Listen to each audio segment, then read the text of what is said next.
Welcome everyone to the special Geek This Week presentation, and this is part 1 of my top 10 Universal monster movies. Universal was famous in the 30s and 40s for making a niche for itself in the genre of horror. While it did have some classics in the 1920s, including the Lon Chaney's classic Phantom of the Opera, it was the 30s that set Universal in the horror genre in 1931 with Dracula, starring Bela Lugosi, introducing the first of the classic Universal monsters. This list here will show my favorite top 10 films, and I've split this into 2 parts.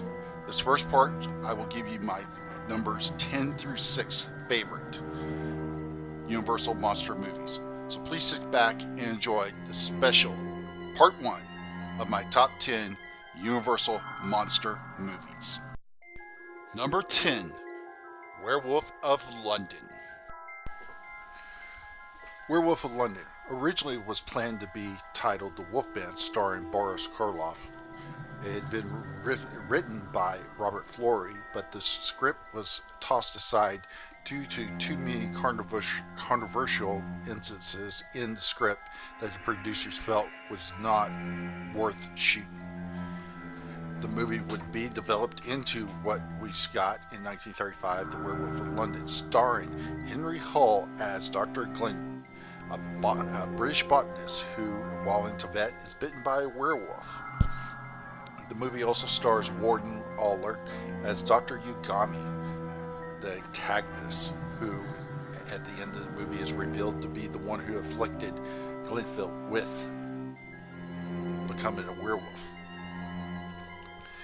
Jack Pierce designed the makeup for Werewolf of London, originally with the makeup that he used in the Lon Chaney 1941 classic, The Wolfman. However, Henry Hull, with conflicting stories, Henry Hull refused to wear the makeup. Stories are he was not happy being fully made up in Jack Pierce's original design, and that he wanted more of his face to show. Other rumors is the producers felt that the makeup was just too much for audiences in 1935. Either way, Jack Pierce had to redesign the makeup, and what we did get has been affectionately referred to by fans as the Elvis werewolf makeup. But to me, it's still a great design for a werewolf. It's unique. I've always liked this movie, and it's just because I guess I'm a fan of werewolf movies, but it has a decent plot. It has unique elements that has never been used since, as the element of a cure, or a temporary cure that is, for werewolfism, and I've never seen it used before. I think Henry Hull did a great job playing Dr. Glendon, but for whatever reason, he never did another Universal monster movie after this. A lot of people, I think the character gets overshadowed because of Lon Chaney's Larry Tabbitt, the Wolfman. But I think that it has a decent, solid plot, and it has a good flow of the story throughout the movie. I think the only cheesy thing a lot of people talk about in that is during some of the transformation scenes of Glendon into the werewolf, is that he would put a cloak and a hat on. But despite those little quirkiness, the movie is still a masterpiece in my opinion. The lap dissolves showing the transfer of Hull into the werewolf were meticulously well done, and I think the makeup works for Henry Hull, and I don't think that the Lon Chaney makeup would have worked for him. So nevertheless, at number 10 is Werewolf of London. Number 9, Son of Frankenstein. Son of Frankenstein. This 1939 classic sees Boris Karloff return for a third and final time playing the Frankenstein monster. Basil Rathbone stars as Wolfman Frankenstein, the son of Henry Frankenstein. And also in probably his second best performance in his career, Bela Lugosi as the broken net Igor. The movie takes a little step back as far as the development of the character of the Frankenstein monster. The monster is rendered once again mute, and is nothing but a killing machine who follows the orders of Igor. He doesn't have any humanity or nuances that he had in the first two movies, except for two scenes. One when he discovers the dead body of Igor and lets out a powerful scream, and later while he's contemplating killing Wolfman Frankenstein's son Peter, but changes his mind. Again, this is a swan song for Boris Karloff as the monster, because after this film he would no longer play you would never return to playing the Frankenstein monster. Basil Rathbone gives a great performance as Baron Wolfman Frankenstein, and again, like I said, Igor, played by Bela Lugosi, probably his second best performance. It's actually one of the few movies that he actually has fangs. Jack Pierce, who did his makeup, gave him fangs. So it was well done. It was well done designed makeup by Jack Pierce for the Igor character. And it was an interesting thing is that this movie was originally considered to be shot in what they call Technicolor, and it was decided not to for artistic and budgetary reasons. It was not done, and there's no test footage that survives, but there is home footage of Boris Karloff that was shot on the set, showing him in the makeup, where the makeup of the monster is green. But nevertheless, this Boris Karloff classic is number 9 on my list, Son of Frankenstein. Number 8, The Mummy. The Mummy. Universal Studios introduced its third Universal monster in the form of the Mummy in 1932, with Boris Karloff playing Imhotep, the Mummy.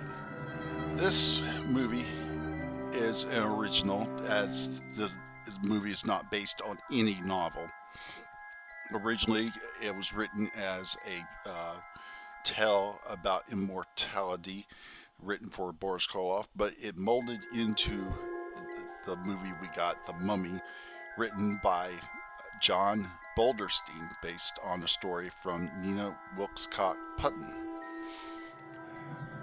Boris Karloff is at his finest performing in this movie, and for one of the few times he was credited as Karloff, the Uncanny. This makeup that he wore as the Mummy is probably the most strenuous makeup that he wore under the hands of Jack Pierce. It was said it took 6 to 8 hours to make him up in the full Mummy makeup, which you don't get to see a lot of it on the screen. Why Carl Foreign Troy chose not to show the full makeup and show him being animated back to life in the full Mummy makeup, nobody knows, but it only has still shots that show him actually reaching for the scroll at the beginning of the movie. The actress Zia Johann, who plays Helena Grovna, the modern reincarnation of Imhotep's lost love, Oxymon, and I hope I pronounced that right, she gives a great performance, and it's interesting to see. Stories are that she had a lot of confrontations with the director Carl Freund.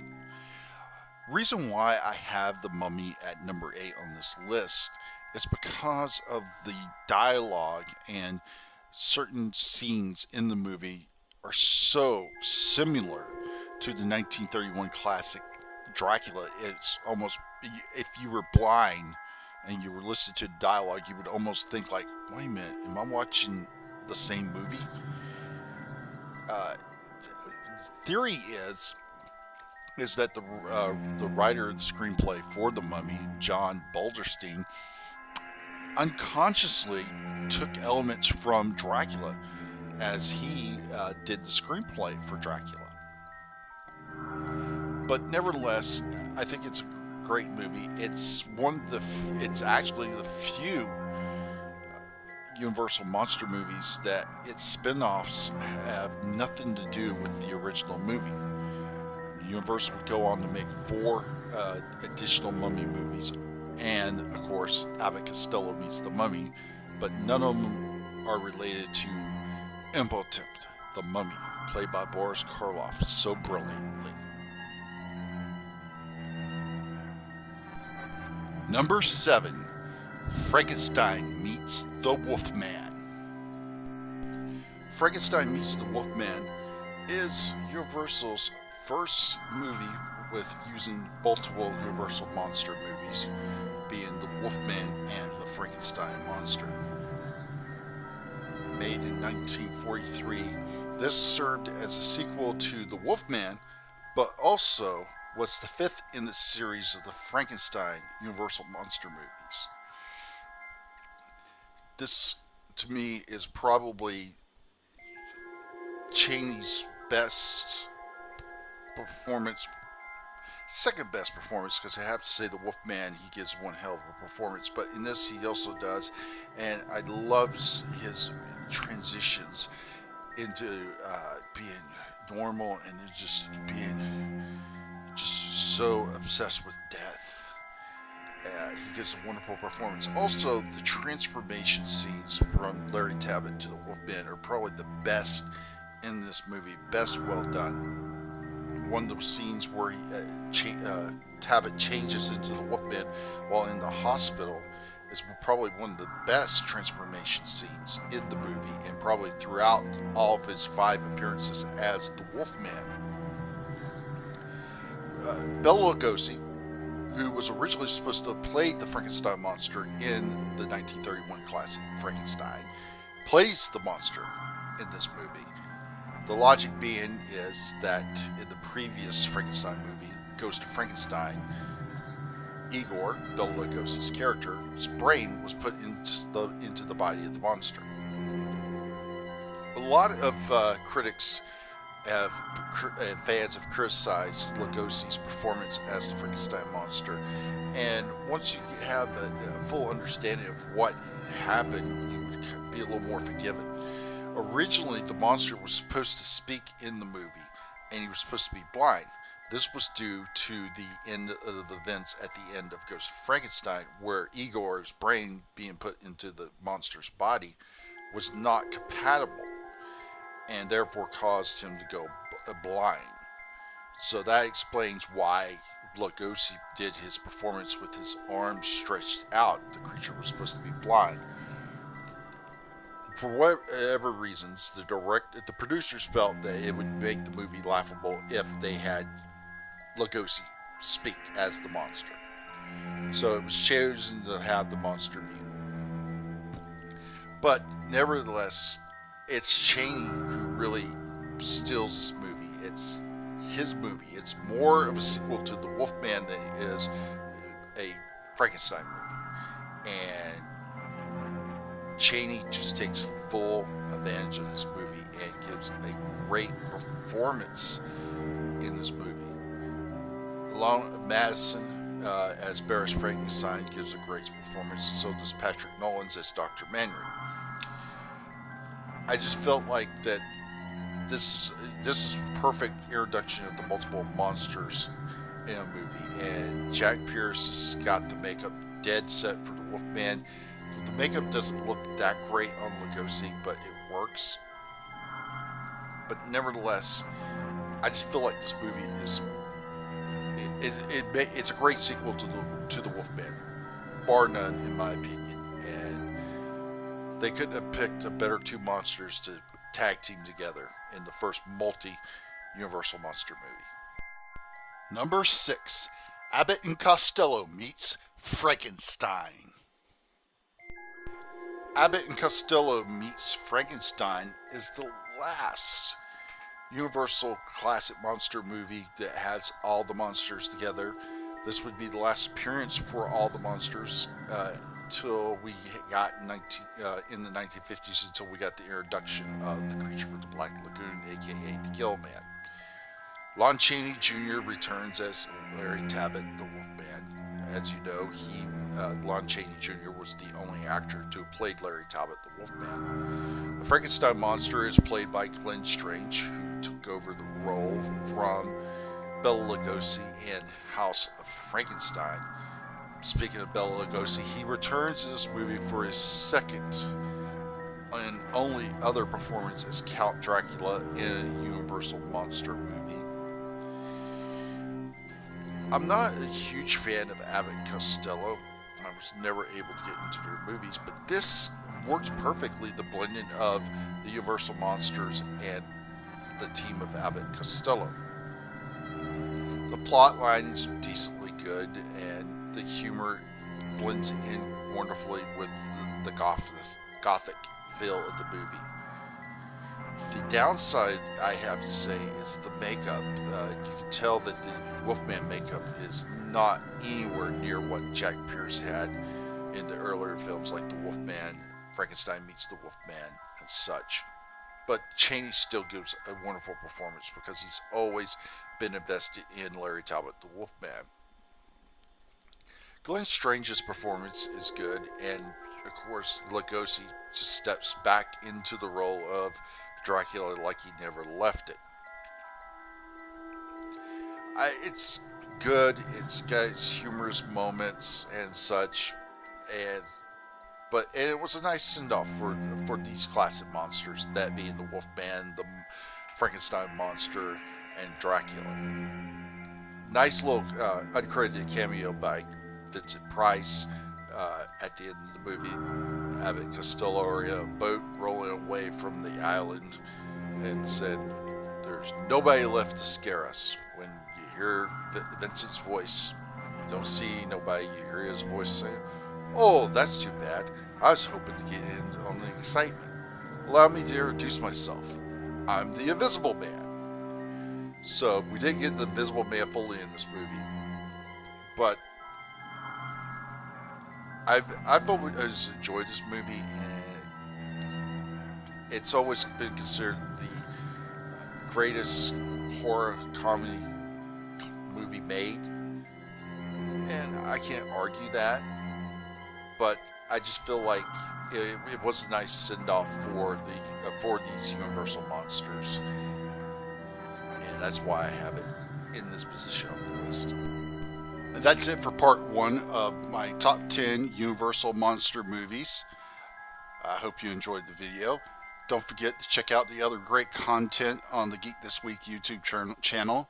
And don't forget to check back for part 2 of my top 10 Universal monster movies. And thank you for watching.